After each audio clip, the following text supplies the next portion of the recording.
Good morning everyone, welcome back to my channel to a new blog.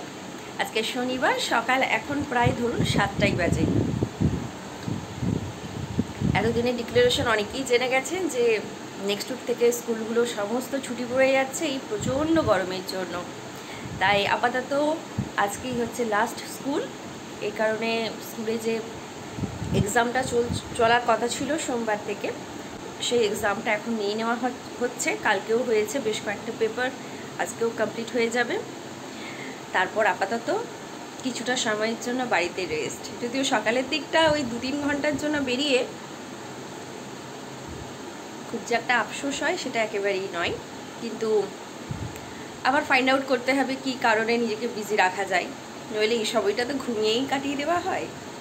তো চলুন, আজকে অনেক কিছু আপনাদের সঙ্গে শেয়ার করার আছে, তার জন্য অবশ্যই সঙ্গে থাকতে হবে। আর ভিডিওগুলো যদি ভালো লাগে তাহলে অবশ্যই লাইক করতে হবে, কমেন্ট করতে হবে আর শেয়ার করতে হবে।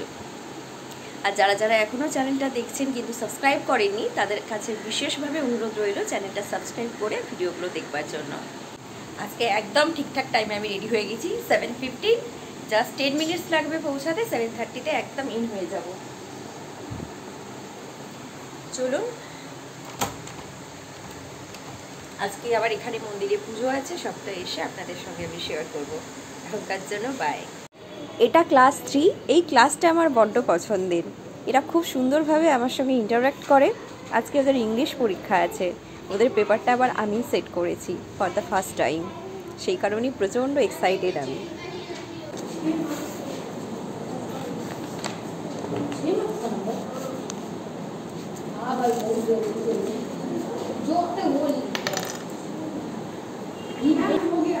हो गया मतलब कुछ लिखा हुआ है नहीं, अभी वक्त है, अभी मुझे पेपर नहीं लेना है। पेपर लेना है 9:15 में, अभी 9:15 में, और भी 15 मिनट है।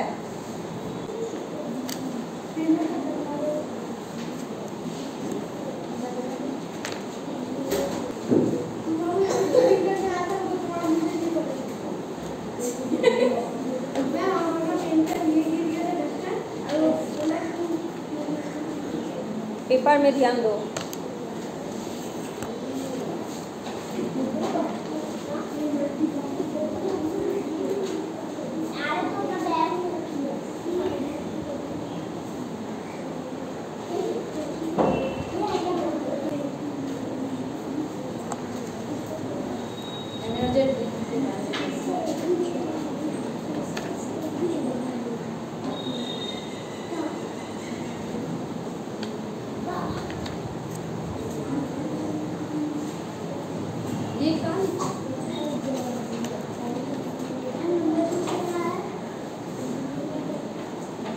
बोलो बोलो, क्या है?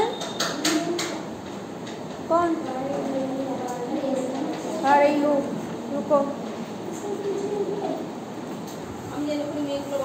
11টা বাজে, যেহেতু স্কুল ছুটি পড়ে গেল একটু লেট করি, ওই কারণে স্কুল থেকে বেরিয়েছি। কালকে একজন স্যারের বার্থডে আছেন, আগে থেকেই বলে রেখেছিলেন যে সোমবার থেকে স্কুলে এক্সাম হওয়ার কথা ছিল।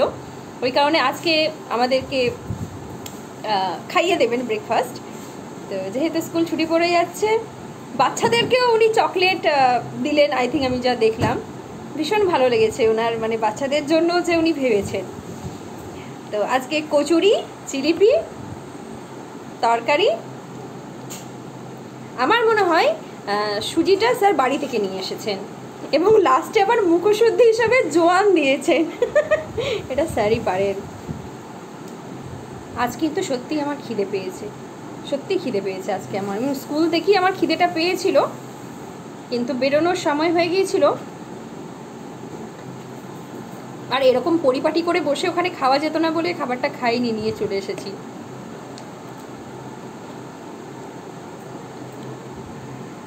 ফেরার সময় মায়ের একটু সবজি কিনে টিনে ফিরলাম। আর আজকে এখানে প্রচুর টেম্পারেচার, আই থিঙ্ক 42, কারণ স্যারেরা যা আলোচনা করছিলেন আজকে 42, কাল নাকি 47 শুনছি হবে।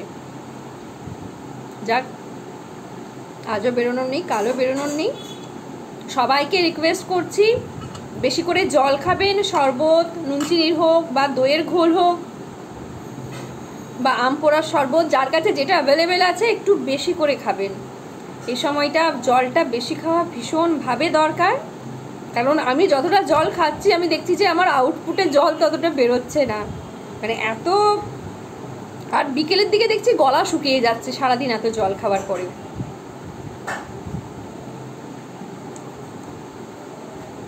টাইম এখন 1:45। এখানে একটা যে বাবা পঞ্চাননের মন্দির আছে যেখানে সন্ধ্যেবেলায় যায়, সেখানে আজকে বাৎসরিক পুজো হচ্ছে।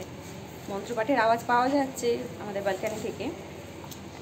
এখন যাই একটু মন্দির দর্শন করে আসি। পুজো শেষ হতে হতে প্রায় 5টা সাড়ে 5টা। এই যে মা কোন সকালে পুজো দিয়ে এসেছে যখন আমি স্কুলে গেছিলাম। রোদ গরম চেঞ্জ করে নাও, চলে বুঝতে পারছি না, এখানে এসে দেখছি উল্টো করে পরে ফেলেছি। গরমে লোকের মাথা খারাপ হয়ে যাচ্ছে। তাই ওই বেরিয়ে এলাম, বেরিয়ে এসে দেখছি কাউকে দেখতে পাচ্ছি না। জানো, ওই আরেকটা গ্রামের দিকে গেলাম, সেখানে কোনো মানুষ নেই। তবে হ্যাঁ, নদীর ধারে দাদা দাদা পায়রা, এই যে বিশ্ব ব্রহ্মাণ্ডে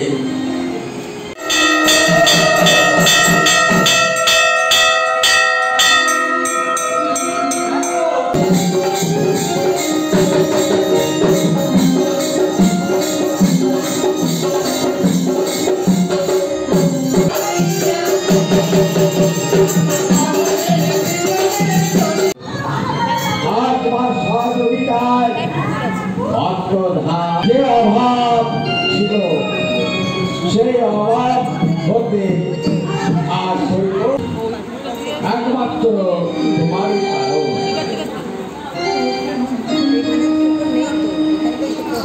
তবে আমার শস্য গাছগুলো তো মরেই গেল, আমার জাতগুলো আমার সবই গেল। হ্যাঁ, এবং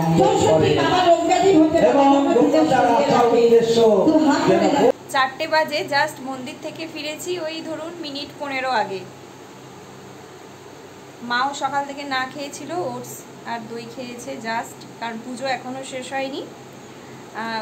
সব জায়গার মতো এখানেও দণ্ডি-ঘাটা, তারপর কি বলে ওটাকে, ধুনো পোড়ানো, বুকের রক্ত, সবই একই নিয়ম আছে, একই জিনিসই আছে।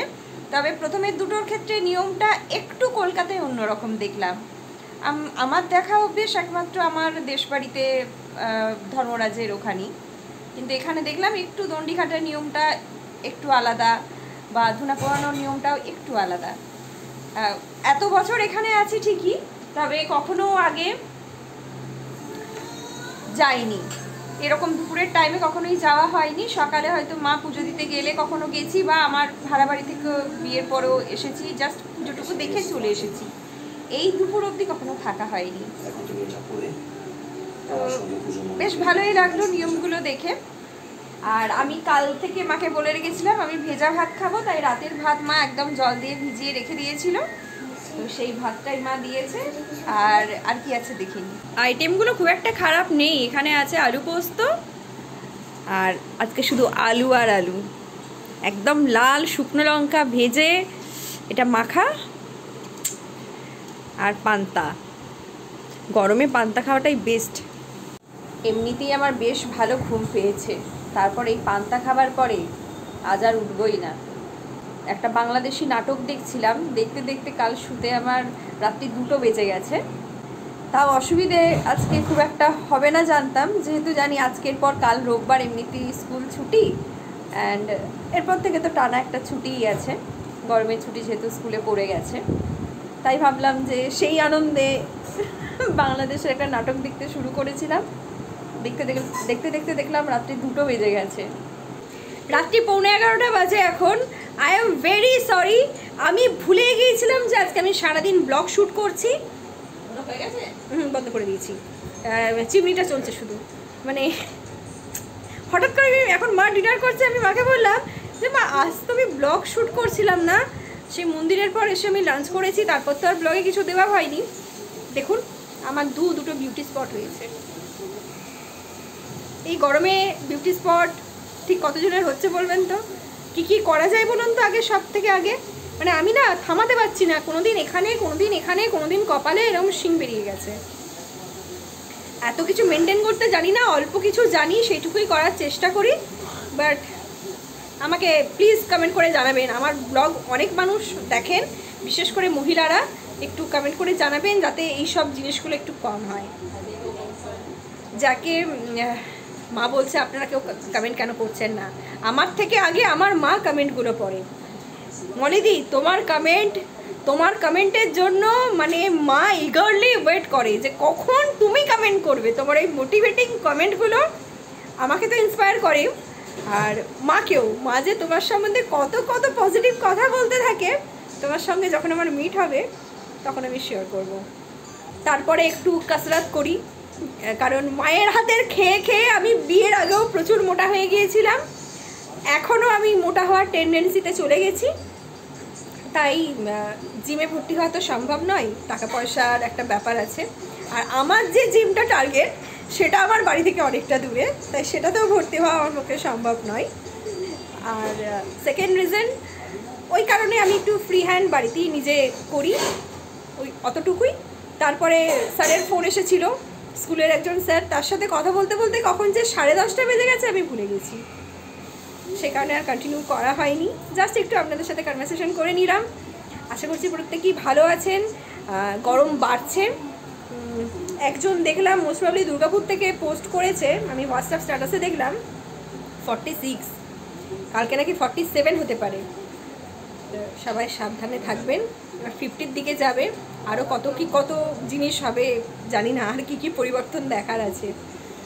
সবাই ভালো থাকবেন অবশ্যই, আর যেরকমভাবে বললাম একটু বেশি করে জল টল খাবেন, নিজেকে মেনটেন করবেন।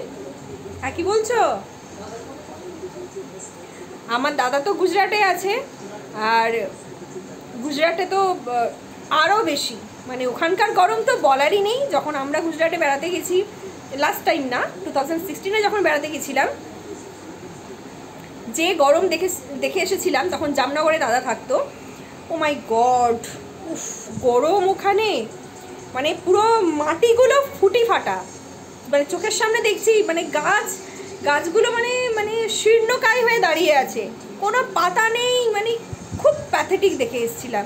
জামনগরের কথা আমি বলছি, এবারের কথা আমি বলছি না। তো ওর ওখানে প্রচুর কষ্ট হচ্ছে, মানে কিছু তো করার নেই, সারভাইভ করার জন্য রোজগার তো সবাইকে করতেই হবে। প্রত্যেকেই কাজকর্মে বেরোতে হচ্ছে, সবাই খুব সেফভাবে থাকবেন, সেফভাবে যাতায়াত করবেন, ব্যাস এতটুকুই বলা। আর অবশ্যই আমার সঙ্গে আমার পাশে এভাবেই থাকবেন। সবার জন্যই প্রার্থনা করি ঈশ্বরের কাছে, সবাই যাতে পরিবারকে নিয়ে সুস্থ থাকতে পারে।